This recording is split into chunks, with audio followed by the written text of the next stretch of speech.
안녕하세요. 회의 전의 중국어 공작실입니다. 고장극들이 계속 시청자들을 만나고 있고 또 앞으로 방영을 준비 중입니다. 오늘은 방영 예정 고장극 기대 순위 탑 10을 준비했는데요. 재밌게 봐주세요. 신만 광화 임목래는 화천골의 원작 작가인 프레시 과가의 동명 단편 소설을 각색했습니다. 소재가 좀 특별하다고 하는데요. 스타일은 소년 버전 요제와 비슷하다고 하고요. 5가지의 스토리가 서로 연결되어 있습니다. 선엽지괴, 중국식 공포 요소가 결합되어 있죠. 1000년 동안 갇혀있던 기봉은은 달맞이 꼬주로 변신한 안무와 공생관계로 인해 어쩔 수 없이 얽히게 되는데요. 이 둘이 대립과 협력을 거쳐 결국 사랑하게 된다는 스토리로 구성되어 있습니다. 올해 인가륜이 내놓았던 무우도는 호평 일색이었는데요. 아직도 방영이 예정된 고장극이 많습니다. 팽소영과 찍은 봉황태상 외에도 가오천성이 있는데요. 신인 여배우인 왕하균과 호흡을 맞췄습니다. 아마 많은 분들이 왕하균을 잘 모르실 텐데요. 연하루에서 악역으로 나왔었는데 당시 굉장히 아름다워서 깊은 인상을 남겼다고 합니다. 가오천성은 인가륜이 드물게 찍은 선역극인데요. 십사랑의 동명소설을 각색했습니다. 선문의 제자 신미와 정귀족 사람인 육청교는 뜻하지 않은 계령이 촉발되면서 함께 육겁을 겪게 되는데요. 이들은 서서히 가까워지다가 서로를 이해해주는 과정에서 사랑도 꼽힙니다. 그리고 계령의 비밀도 풀게 되면서 3계의 평화를 가져온다는 스토리로 구성되어 있죠.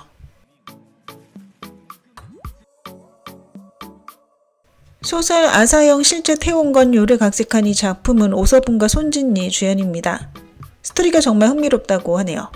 이장수는 봉신대전 이전의 상고시대로 환생하는데요. 그는 오직 불로 장생하는 수선의 꿈을 가지고 있습니다. 잔혹한 홍황에서 편하게 생활하기 위해 그는 인과를 건드리지 않으려고 노력할 뿐 아니라 위험에 빠지지 않으려고 하죠. 원래 이장수는 산속에 몰래 숨어 수행하며 신선이 되려고 하는데요. 어느 날 그의 스승님이 매우 감동하여 그에게 사매를 데려오게 되고 이는 일련의 일들을 불러일으키게 됩니다.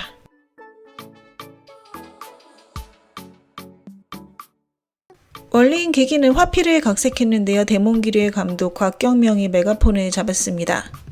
곽경명 스타일이 여전하다고 하고요. 대몽기류와 유사하다고 합니다. 눈호강하게 해주는 배우들도 있을 뿐 아니라 곽경명 드라마라 화제성은 걱정 안 해도 될 듯 싶네요. 문심은 사부인 소희가 직접 만들어준 아름다운 얼굴 가면을 갖고 있는데요.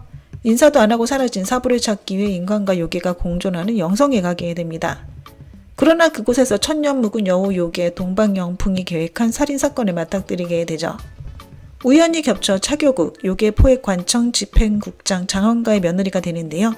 여러 갈등을 겪으며 문심은 자신의 본심과 감정을 점차 깨닫게 됩니다.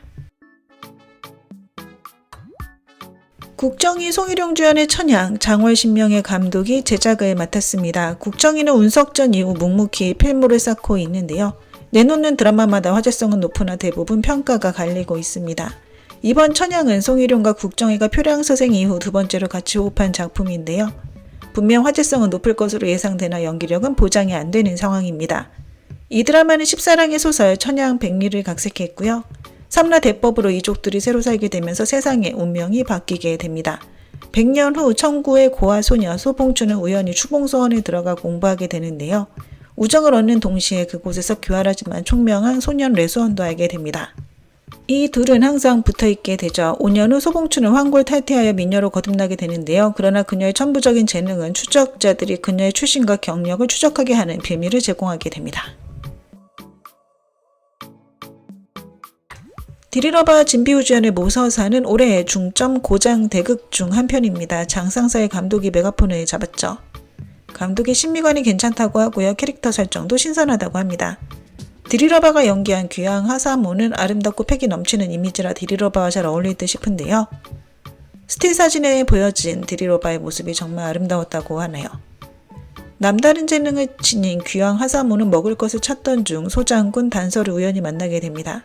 서로를 탐색하던 와중 하사모는 단서의 어두운 과거를 이해하게 되고 단서 역시 하사모의 외로움을 알게 됩니다.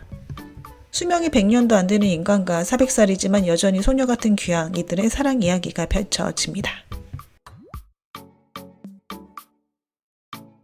왕학채 주연의 원탑 남주 고장극 대봉타 경인이 올해 초 방영되었는데요. 또 다른 원탑 남주 고장극 함어 비승도 방영을 기다리고 있습니다. 역시나 대형 IP를 각색한 작품인데요. 남주가 수선하는 내용으로 경연연의 이심과 호흡을 맞췄습니다. 서브 여주는 국색 방화에서 조연으로 출연했던 장하음이라고 하네요. 수성계 1인자이자 전생에서 최선을 다했던 송잠기는 다시 환생하게 되는데요. 우연히 뜻이 맞는 친구들을 만나 선문 전쟁에 휘말리게 되고 국토를 지키기 위해 다시 수선의 길을 간다는 내용으로 구성되어 있습니다. 후명우는 입청운 이후에도 담송은과 호흡을 맞춘 또 다른 고장극 소요가 방영을 기다리고 있습니다. 담송은은 누구와 합을 맞춰도 케미감 폭발인 여배우인데요. 이번에 후명우와 어떤 모습을 보여줄지 기대가 되는 상황입니다. 게다가 소요는 2023년 최고 흥행작이었던 광표해 감독이 메가폰을 잡았다고 하는데요.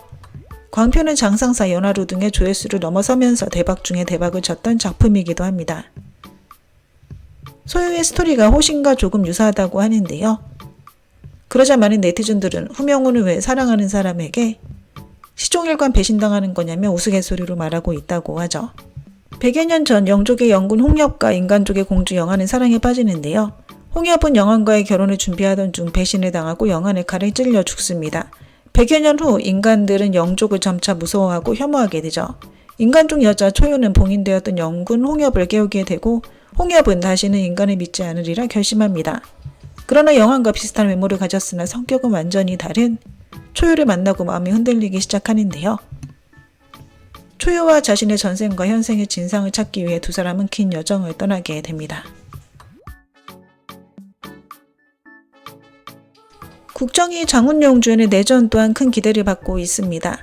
구루비양의 소설을 각색했는데요. 창란결과 여봉행의 원작 작가이기도 합니다. 그리고 영야성화의 감독이 연출을 맡았죠. 작년에 영야성화가 방영되자마자 감독의 강력한 신미관이 큰 호평을 받았고요. 내전에서의 국정이의 의상이나 헤어스타일이 영야성화와 비슷하다고 합니다. 내전은 고장 코미디 작품이라고 하는데요. 줄거리는 다음과 같습니다. 특수한 체질을 가진 고아소녀 아대, 수선파에서 환영받지 못하는 와중 우연히 한가한 신선 소희란을 만나게 되는데요. 그러면서 부지런한 제자가 스승을 이끌어주는 여정이 시작됩니다. 두 사람의 뛰어난 외모, 코믹한 반전감이 더해져 높은 화제를 낳는 드라마가 될 거라 예상되네요. 1위는 팽욱창, 만붕주연의 망고 최강종이 차지했습니다. 양양의 범인 수선전이나 왕악제의 함어 비승처럼 망고 최강종 역시 수선이 메인입니다. 별 볼 일 없는 남주가 역습에 성공한다는 내용이죠. 현대인 심뢰는 우연히 성운 대륙의 고무세계로 타임슬립하게 되는데요. 철골 쟁쟁파를 짊어진 장문 군상소가 되어 문파를 대륙 최강 종문으로 만들려는 임무를 맡게 됩니다. 현대 지식을 활용하여 제자들을 이끌고 문파를 운영하는데요. 그리고 시스템 KPI를 완성한다는 열혈 스토리를 그려나갑니다. 네, 오늘 준비한 내용은 여기까지입니다. 워만 부젠 부산.